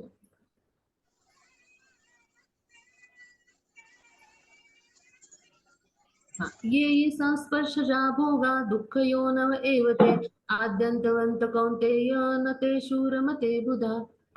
हरे कृष्ण माताजी. एक बुद्धिमान व्यक्ती दुःखाच्या स्रोतामध्ये भाग घेत नाही, जे भौतिक इंद्रियाच्या संपर्कामुळे होते. हे कुंतीपुत्र, अशा सुखांना आरंभ आणि अंत असतो, आणि त्यामुळे ज्ञानी मनुष्य त्यात आनंद मानत नाही. हरे कृष्ण माताजी. हरे कृष्ण. मग त्याचा अर्थ काय, की एक बुद्धिमान व्यक्ती दुःखाच्या या सगळ्या कारणांमध्ये कधी भाग घेत नाही. म्हणजे इंद्रिय तृप्ती आहे, तर ही जी गोष्टी आहेत इंद्रिय तृप्तीच्या, तर ह्याच्यामध्ये तो भाग घेत नाही, की जी भौतिक इंद्रियांच्या संपर्कामुळे होतं. म्हणजे ही दुःखाची कारण का, तर ह्याला काहीतरी आरंभ, सुरुवात असते आणि शेवट असतो. म्हणजे अशी जी असतात तर ती इंद्रिय तृप्तीची कर्म असतात. आणि हे ज्ञानी मनुष्याला किंवा बुद्धिमान मनुष्याला माहिती असतं. आणि म्हणून तो काय म्हटले, नतेषु रमते बुधा, म्हणजे काय, तो अशा गोष्टींमध्ये तो रमत नाही, त्यात आनंद मानत नाही. तर तो काय करतो, भगवंताच्या भक्तिमय प्रेममय सेवेमध्ये आनंद मानतो. त्यानं हे जाणलेलं असतं, की हे आपल्या इंद्रिय तृप्ती म्हणजे इंद्रियांच्या आसक्ती किंवा इच्छा, आणि त्याद्वारे आपण इंद्रिय तृप्तीची जी कर्म करतो, तर ही सगळी न म्हणजे ह्याला आरंभ आहे, ह्या सुखांना आणि अंत आहे आणि त्यामुळं म्हणजे ही कशी तात्पुरती आहेत आणि ही कशी आहे तर आपल्याला कधीही म्हणजे आनंद आणि समाधान देणार नाहीत, कारण त्याला कधीतरी त्याचा अंत होणार आहे आणि कधीतरी तो आरंभ झालेला जरी असलं तरी त्याला मर्यादा आहेत, कारण त्या इंद्रिय तृप्ती आपण तिथं करत असतो आणि त्यामुळे आपल्या जीवनामध्ये सुख आणि दुःख येतच राहतं पहा. मग त्यामुळं हे सगळं ज्ञानी माणसानं जाणलेलं असतं आणि म्हणून तो त्याच्यात आनंद मानत नाही. तो भगवान श्रीकृष्णाच्या संतुष्टीसाठी कार्य करतो. मग आता ह्याचं उदाहरण कुठलं? म्हणजे असं बुद्धिमान व्यक्ती जे जाणतो की या इंद्रिय तृप्तीच्या गोष्टी असतात आणि त्यामध्ये तो रमत नाही. मग अशा इंद्रिय तृप्तीच्या कुठल्या गोष्टी असतात की बुद्धिमान माणसाने हे सगळं ज्ञान घेतलेलं असतं आणि त्याने जाणलेलं असतं. तर त्याची उदाहरणं आहेत पहा. पतंग असतो तो काय असतो? पतंग कीटक तो प्रकाशाला आकर्षित होतो आणि तिकडे जातो आणि त्या प्रकाशाकडे आकर्षित होतो म्हणजे डोळे ही इंद्रिय तृप्ती, डोळ्यांनी इंद्रिय तृप्ती ते तिकडे आकर्षले गेले डोळे पहा. मग मृत्यू ओढवला म्हणजे तो रात्री त्या प्रकाशाकडे आकर्षित होतो आणि तिथे मरून पडतो. म्हणजेच काय अशा पद्धतीने आरंभ सुखाचा असतो म्हणजे आनंद मिळतो इंद्रियांना, पण अंत काय होतो? दुःखात होतो पहा, मृत्यूमध्ये होतो. मग आता कमळाचं उदाहरण, कमळामध्ये भुंगा त्याच्या म्हणजे नासिकेद्वारे सुंदर सुवास येतो कमळाच्या म्हणजे जो फुल आहे त्याचा आणि तिकडे आकर्षला जातो आणि तिथला जो मध आहे तो फुलामधला जो मध आहे तर तो त्याची चव घेण्यासाठी चाखण्यासाठी तो कमळामध्ये जातो. मग संध्याकाळ होते, सूर्यास्त होते आणि कमळ काय करतं? मिटतं, आपली पाकळ्या मिटून घेतं. मग त्यावेळेला पण तो बाहेर पडत नाही म्हणजे त्या मोहामध्ये अडकतो. म्हणजे इंद्रियाद्वारे तो आकर्षित होतो पहा. इंद्रिय तृप्तीसाठी तो तिथेच राहतो. मग पहा, मोठ्या लाकडाचा बुंधा, लाकडी वृक्षाचा बुंधा सुद्धा एक भुंगा असतो, तो पोखरून काढतो, इतकं त्याच्यामध्ये ताकद असते. पण तो या मोहाने ग्रस्त होतो आणि इंद्रिय तृप्तीसाठी तिथेच राहतो आणि मग त्याचा घुसमटून कमळाच्या फुलामध्ये मृत्यू होतो. म्हणजे आरंभ सुखाचा असतो आणि अंत दुःखात होतो. मग तसंच उदाहरण आहे माशाचं. तर तो काय करतो?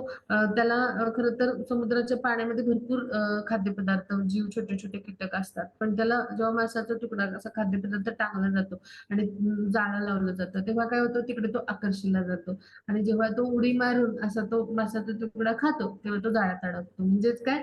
जीभ म्हणजे जिव्हा हे आपलं इंद्रिय आलं. मग म्हणजे जिभेची म्हणजे इच्छा पूर्ण करण्यासाठी, इंद्रिय तृप्ती करण्यासाठी मासा आकर्षिला गेला आणि आपल्या दुःखास कारणीभूत ठरला. मग आता तसं हरणाचं उदाहरण आहे. हरिण काय करतं? तर त्याला सुंदर संगीत आवडतं. मग शिकारी काय करतात? बासरी किंवा सुंदर संगीत असतं तर त्याचे स्वर म्हणजे जे असतात तर ते त्याला ऐकवले जातात आणि दुरून संगीत ऐकू येतं म्हणल्यावर ते हरिण तिकडे आकर्षित होतं म्हणजे कान हे इंद्रिय आलं पहा आणि तिकडं ते हरिण खेचलं जातं आणि अशा पद्धतीनं मग ते जाळ्यामध्ये पकडलं जातं पहा. मग आता हत्तीचं उदाहरण आहे. तर हत्ती जो असतो म्हणजे तर तो जी हत्तीण असते तर तिच्या म्हणजे स्पर्श सुखासाठी म्हणजे स्पर्श सुखासाठी तो म्हणजे आकर्षित होत असतो किंवा त्याला ते स्पर्श सुख आवडत असतं त्याला. मग काय केलं जातं? हत्तीणीला हत्ती समोरून पळवलं जातं आणि एक खड्डा खणलेला असतो म्हणजे हत्तीची शिकार अशी करतात. मग हत्तीणीला स्पर्श करण्यासाठी हत्ती तिच्या मागे धावतो आणि त्या खड्ड्यात पडतो आणि अशा पद्धतीने त्याची शिकार केली जाते. म्हणजेच काय? त्वचा हे आपलं म्हणजे आलं ज्ञानेंद्रिय म्हणजे स्पर्श सुखासाठी म्हणजे आनंद देणारा आरंभ असतो. स्पर्श सुखाकडे आकर्षिला जातो इंद्रियामुळे, पण त्याचा दुःख कसा होतो? तर तो शिकार केली जाते त्याची. म्हणजेच काय? हे सगळं ज्ञानी माणसानं जाणलेलं असतं आणि म्हणून तो अशा गोष्टीमध्ये आनंद मानत नाही. तो आपली सगळी इंद्रिय शरीर आणि जी काही असतात ती श्रीकृष्णांच्या संतुष्टीसाठी किंवा आपल्या शरीराचा उपयोग भगवत सेवेसाठी करतो का ती आपली भगवत सेवेमध्ये उपयोगात आणतो. पण जो कृष्ण भावनेमध्ये नाही तो काय करतो? इंद्रिय तृप्ती करतो आणि अशा दुःखामध्ये सतत तो अडकून पडतो आणि मग त्यानुसार सुख दुःख त्याच्या जीवनात येतात उन्हाळा पावसाळ्यासारखे आणि त्यामुळे तो जन्म मृत्यूच्या फेऱ्यात पुन्हा पुन्हा येत राहतो. आता पुढे जाऊ आपण. हा, मग आता ह्या ज्या आसक्ती आहेत इंद्रिय तृप्तीच्या म्हणजे कशा आहेत पहा. तर आता हे 6 प्रकारचे आताताई आहेत म्हणजे थोडक्यात ह्या आसक्ती कशा असतात पहा. म्हणजे एखाद्याचं संपत्ती असते तर ती लुटणारा, त्यानंतर एखाद्याचं जमीन हडपणारा, त्यानंतर एखाद्याच्या घराला आग लावणारे ते चित्रात दाखवलंय पहा. एखाद्याच्या म्हणजे इथे दाखवते मी, एखाद्याच्या घराला आग लावणारा, मग एखाद्याच्यावर तीक्ष्ण हाताने हल्ला करणारा, मग एखाद्याच्या पत्नीचं अपहरण करणारा आणि एखाद्याची जमीन धाक दाखवून अशी हडपून घेणारा. मग अशा पद्धतीचे 6 प्रकारचे आताताई असतात. म्हणजे काम न संपणाऱ्या इच्छा, आसक्ती, इंद्रिय तृप्तीच्या ह्याचा आरंभ चांगला असतो, शेवट कसा असतो दुःखद असतो. भगवान त्याला दंडित करतात, स्वतः अवतार घेऊन येतात. जसं रावणाला दंडित केलं, त्यांनी सीतामैयाचं अपहरण केलं म्हणून अशा पद्धतीने भगवान अशा आतातायांना दंडित करतात पहा. मग जो खरा ज्ञानी असतो तो काय करतो हे बघा, ते चित्रात दाखवले. ह्या संकीर्तनामध्ये, नाम संकीर्तन यज्ञामध्ये पूर्णपणे त्याला रममाण केलंय. भगवंतांच्या पवित्र महामंत्राच्या संकीर्तन यज्ञ करतोय पहा, आणि तो त्यांची संतुष्टीसाठी कार्य करतोय. मग असा जो असतो तो ह्या गोष्टींमध्ये आनंद मानत नाही, तो भगवान श्रीकृष्णांच्या संतुष्टीसाठी कार्य करतो आणि त्यातच तो आपल्या संपूर्ण शरीर आणि त्याचे इंद्रिय या सगळ्यांना तो अशा भगवत सेवेमध्ये तो युक्त करत असतो. मग आता पुढे जाऊया आपण. हो तरी हा, मग इथे आता आपला अध्याय संपला. कोणाला काही शंका असतील तर विचारूया.